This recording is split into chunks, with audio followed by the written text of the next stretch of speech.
తీస్తున్నా ఒక పక్క ఇల్లు సర్దుతూనే ఎక్కడికక్కడ పడేసి ఏదేం చేసినా కడుపు ఆగుతుందా, మా కడుపు ఆగినా లక్కీ అని కడుపు అస్సలు ఆగదు. కాబట్టి ఇటు పక్క వంట చేసుకుంటూ కనీసం వంట చేసి హెల్ప్ చేసే వాళ్ళు ఉంటే మనం ఇల్లు సర్దుకోవడానికి ఉంటుంది. కానీ మా అమ్మ ఏమో ఇంకా మా నాన్నకి బాగాలేదని మా అమ్మ, ఇంకెవరు లేరు సపోర్ట్ చేయడానికి. మనకి ఇట్లాంటి టైంలో హెల్ప్ చేయడానికి ఎవరు రాలే. రైస్ పెట్టేసిన కుక్కర్లో కొంచెం,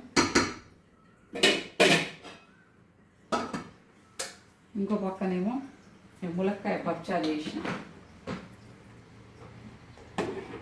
కదా. మేము ఇటు అటే ఇటు అయినా నడుస్తుంది. కానీ లక్కీకి మా ఆయనకి ఇద్దరికి, ఫస్ట్ లక్కీ అని తర్వాత మా ఆయనకి, ఇంకా అట్లా ఇంకా అందుకని చెప్పేసి వంట చేసుకొని ఫస్ట్ తిన్న తర్వాత ఇంకా మిగతా రిమైనింగ్ అంతా సర్దాలి. ఇంకా చాలా ఉంది, ఇక్కడి మూల్యాలు అక్కడనే ఉన్నాయి.